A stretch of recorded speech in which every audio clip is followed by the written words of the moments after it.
Hey guys, so today I'm going to be looking at people share their most terrifying experiences. Yeah, let's just get right into the video. I was at swim practice when I was 15 and saw my mum walk down the bleachers at the pool.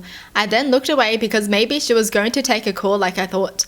But when I looked back, she was on her knees and had a blank look on her face. Then I saw half her face droop and she fell on her side, so she had a stroke.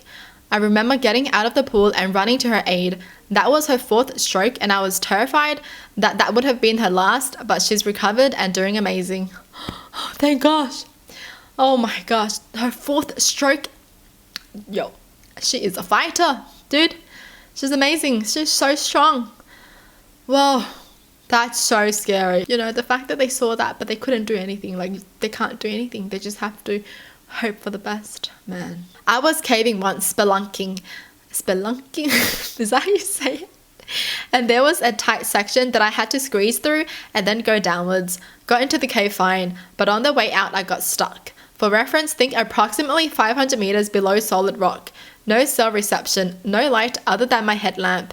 I thought I was going to be waiting for a rescue that I had hoped would come eventually. I always leave a detailed plan of my excursions behind, so I'm sure help would have shown up eventually, but in that moment I thought I had just buried myself alive.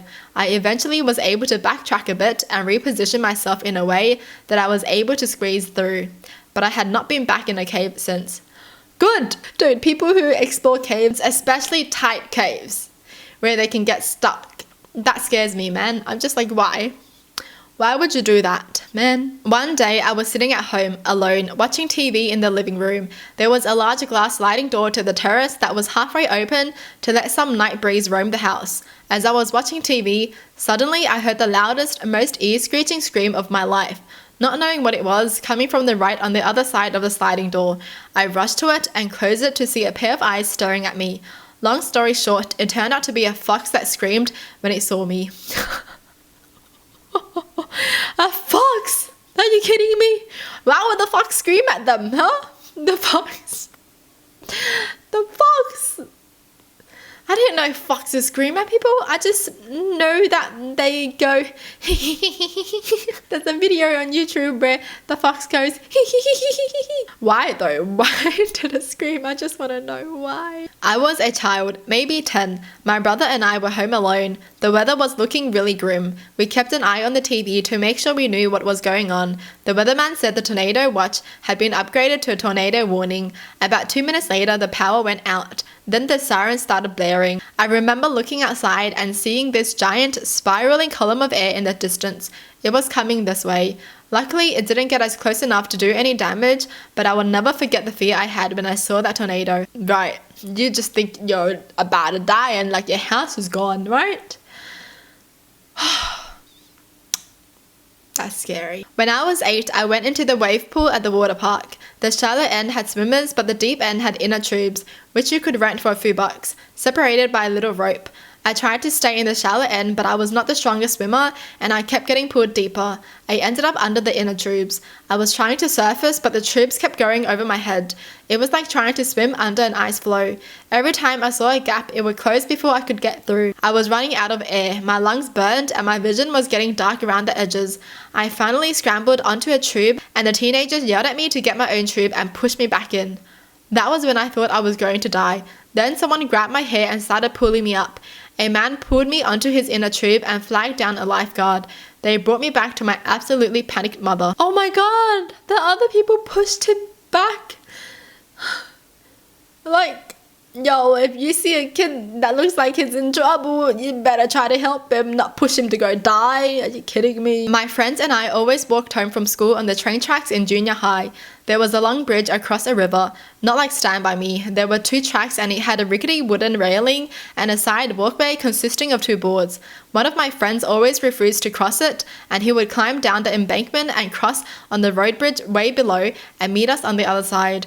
We always shouted down to him that he was a pussy. A train came while we were crossing. It was a freight train and we somehow didn't hear it until it was already rounding the corner onto the bridge, blaring its horns at us. There was no time to scramble across to the other side. We all just pressed against the railing and hoped there was enough space. There was, but my friend who had a large backpack got knocked into me when a ladder slammed into his backpack. 2 of my friends were crying, and our one smart friend who always went around was waiting to call them pussies on the other side. Yeah, that was dumb of them though. Why would you walk on train tracks? That's the last thing you should do. Like, people taking pictures on train tracks. Really? Even if you don't see a train coming, even if there ain't gonna be a train, you never know. Okay? Please value your life more. Gosh. We were hiking up this trail to get to a river hot spring, and we came across a small outcropping that overlooked a fairly deep crevice of the mountainside. I thought, cool, I'll walk out there and have my photo taken. So I handed my mum my phone and made my way out there, walked to the end, posed for a shot, and a gust of wind came out of nowhere and picked me up off my feet. For a second, my feet were completely off the ground. I felt weightless. I was 100% sure that wind was going to blow me clean off that mountain and I would fall to my death. My life flashed before my eyes. Luckily, it immediately dropped me back down, and I turned and walked back to the trail as quickly as I could. I could feel my heart in my throat. It was pounding that hard. That's never happened to me before, being completely helpless like that. I've been in strong winds before, but never one so strong that they can pick me up like I weigh nothing. It was crazy. The wind just picked them up like it was about to blow them off the mountain. What kind of wind is that strong? Then again, I have seen videos of people like struggling against the wind, but I don't think it picked them up. What? That's scary, especially on the edge of a mountain. I was around 9 or 10 when I fell through the ice of a mostly frozen pond visiting my grandparents. When my feet touched the bottom, I kicked up but couldn't immediately find the hole I had fallen through. I scrambled for the edge of the hole for a few frantic seconds before my sister, who saw me fall through, managed to grab my hand and drag me back to the surface. I managed to haul myself mostly out, and then we began the cold, miserable walk back to my grandparents' house. I came down with pneumonia and ended up bedridden for the better part of 3 weeks. Whoa. See, walking on ice is dangerous, okay? Don't do it, even if your friends are like, I dare you to walk in that ice. I bet you won't because you're scared. Dude, so many people say that, like, why? Safari in Africa, and during the night it started raining. A lion took shelter under my tent's canopy. I could see the tent budge as it leaned on it, and I could hear it breathing 2 feet from me. To top it off, I had diarrhea, and guess where the poop hole was? Yep, right outside. I was cold sweating and almost pooped myself in every possible way. Wow. Yeah, this is why I would never do this, man. I don't even like camping. But like camping while you're in a safari in Africa, where you're close to all the animals, no, thank you. I've seen so many videos where something goes wrong, you know, too close to a lion and the lion goes chasing him and like opens the door. Yo, come on. One summer in college, I was staying with my parents. On a day when both them and my brother were out of the house, I decided to take a shower.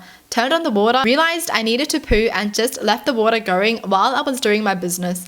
When I was finishing up, I happened to look at the bathroom doorknob and noticed it was turning. Remember, I'm at home by myself. It scared the living F out of me. The door opened slowly and my brother's arm reached out and violently yanked the shower curtain open to throw a bucket of cold water in there.